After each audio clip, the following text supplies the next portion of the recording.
a French shopping cart with a Le Mans engine, a family sedan that launched Ayrton Senna's career, a rally weapon with nowhere really to race, a BMW that broke the rules and won anyway, and a Nissan so rare that there are only two on Earth.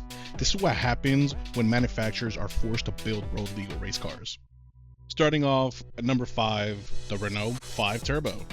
You see, this little cube is your granddad's hot hatch and an absolute little piss missile. Like most homologation specials, the base car is pretty dreary, to be honest.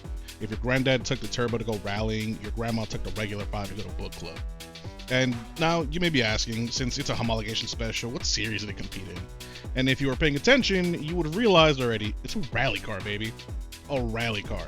And not just any rally car, it's a champion, a Hall of Famer. You don't believe me? Alright, listen to this. So everyone knows the Audi Quattro, right? The legendary rally car, super dominant, yeah, that one. The Turbo 5 beat it. And at the 1981 Monte Carlo, it won that too. It also won over 15 European Rally Championships. It was the first ever turbo victory in WRC. It went on to win 4 WRC races. It's an absolute missile. It's an absolute missile. I love this thing. Look at it. Those flares, sick. I love this thing. It was even the first road legal mid-engine hatchback ever built, and the inspiration for the Clio V6. Shout out to Shmi. So many people like this car for a lot of reasons, and Renault only had to make 400 and ended up making 5,000. That's how much we love this thing. Did I mention this thing looks good? I love it. Oh, it's such a wacky design, unconventionally attractive. I love this thing. It kind of reminds me of a Volvo 850R. It's weirdly boxy, but it's handsome in all the best ways. And just to let you know, it was designed by somebody who has taste. It was designed by the same person who designed the Countach, the ugliest of the V12 Lamborghinis. That's right, I said it. You can have a nerd fight with me in the comments. I'll meet you down there. I'm not scared. I'll see you after school at 3 o'clock, nerd. Number 4. This car pretty much inspired me to make this list because I just wanted an excuse to talk about it. The Mercedes 190e Evo II. This is my favorite car on this list, honestly. This car is the reason for this list. And oh man, the Evo II, where to start? This thing is hot. I love it. It's another boxy shaped car. These brick-shaped piss missiles are an absolute vibe. I love it. So first of all, the Evo had an engine built by Cosworth.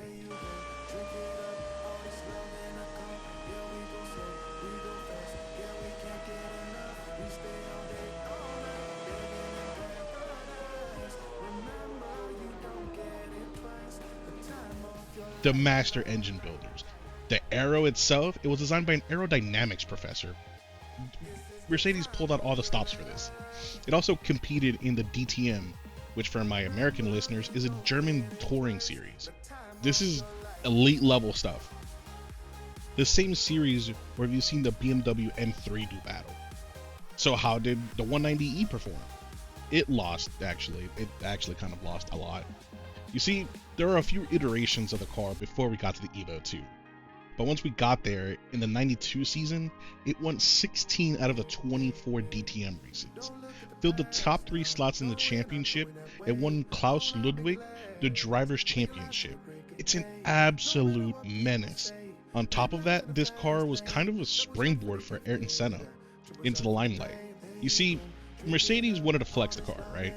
So back in '84, they organized a one-make race and invited practically every F1 champion in the golden era. It was Niki Lauda, Alain Prost, Alan Jones, Jonathan Watson.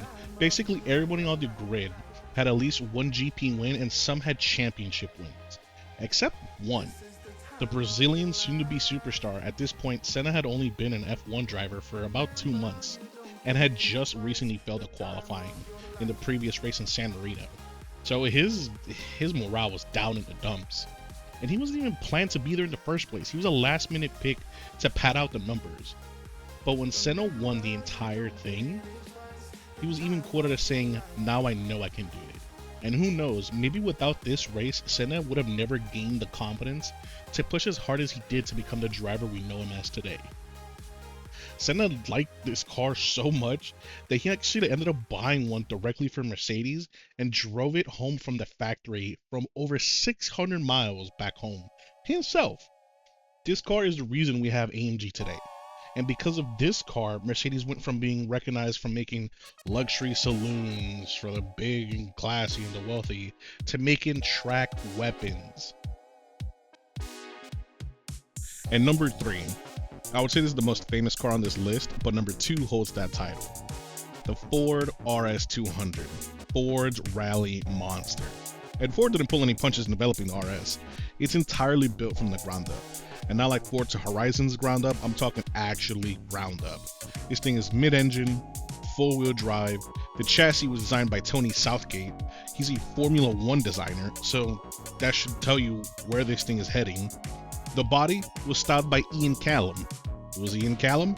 This man designed the DB7 and the Jaguar XK. Ford wasn't cutting any corners here. They assembled an all-star team to make one of the greatest cars of all time. And all in a car that barely weighed a ton. The RS was originally designed for Group B. That alone should tell you need to know about this car. Everyone should know about this car. Sadly, however, before the RS200 could actually start dominating in the series, Group B was axed before Ford could do anything really, leaving Ford with a warehouse full of race cars with nowhere to send them. But then, for whatever reason possessed Ford, they took 24 RS200s back to the factory, bored up the engine, added bigger turbos, and then created an even more insane race car, a 600 horsepowers. At least this version accomplished something. It held the world record for fastest accelerating car for 12 years. For a decade and change, this car was the fastest thing from 0 to 60. It pushed you the hardest. Ayrton Senna loved the Benz, well, Ken Block loved the Ford. Some sources were stating that this was his dream car. And you know what? I can see it. I can see it. If only we got to see it on some stages in Group B before it was axed. I mean, at least we got to see it in some Gymkhana videos. Number 2, what can I say? Chances are most of you already know about this car. The BMW M3 GTR. The hero car. The best M3. I'm still in the comments. You can come fight me there if you disagree. But of course, most of you know this from Need for Speed. We've all played Most Wanted. Well, most of us have played Most Wanted, or some of us just at least recognize Most Wanted because of the absolute cultural impact it kind of had in that era. And side note, in my opinion, I think Most Wanted had the best soundtrack. Also, fight me in the comments for that. Now, nerd fighting aside, that's where most of us know where this car is from. But where did it actually come from? Where did this car actually get its start? And after getting thrashed in the American Le Mans series, BMW decided to drop the straight stick that's been in there since basically every BMW and swap in a V8, which I hate to admit I actually didn't know about until a few years ago. I thought it was just a highly tuned straight 6 like any other M3.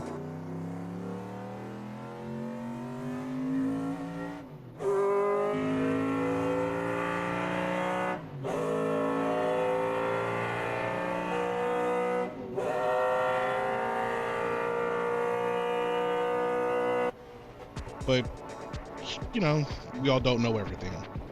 But here's something you probably didn't know. The M3 is the only car that V8 was ever put in.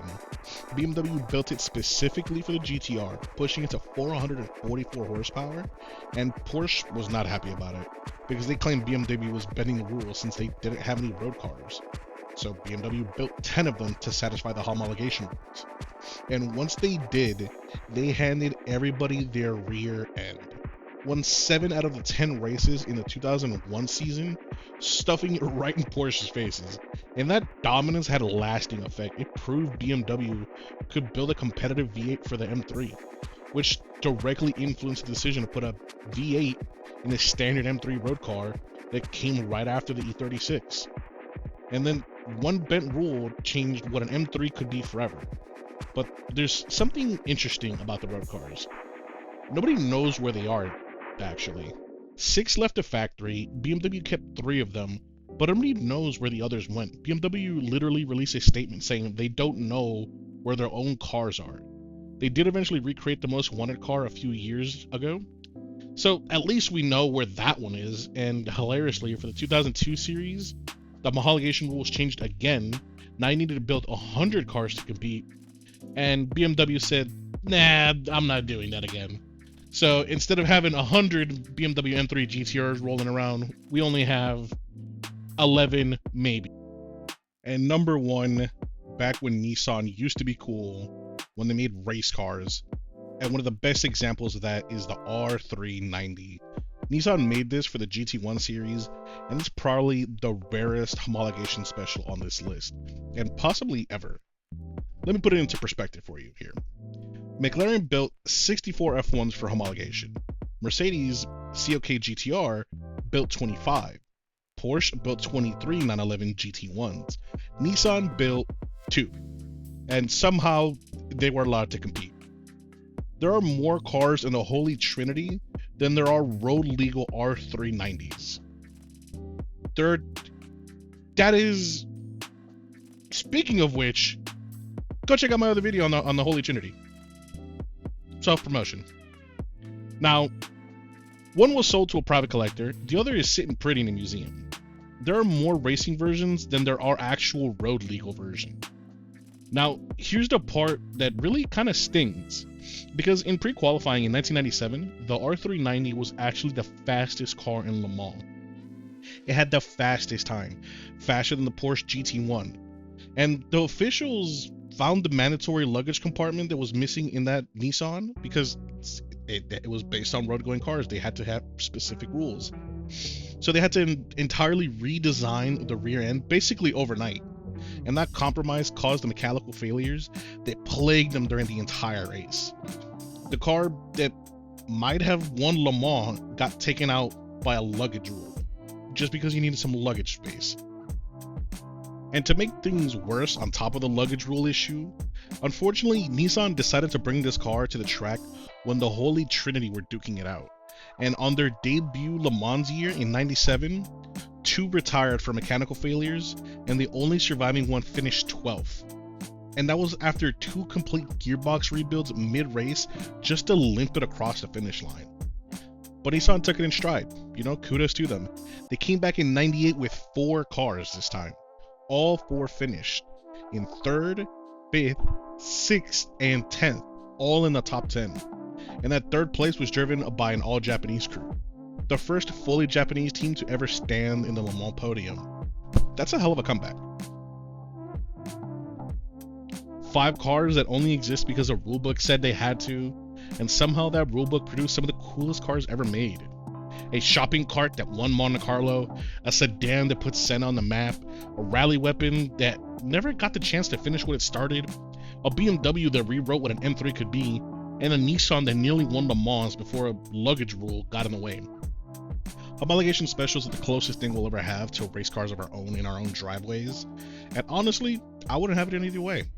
Go watch my other videos. Also, meet me in the comments, nerds. Fight me.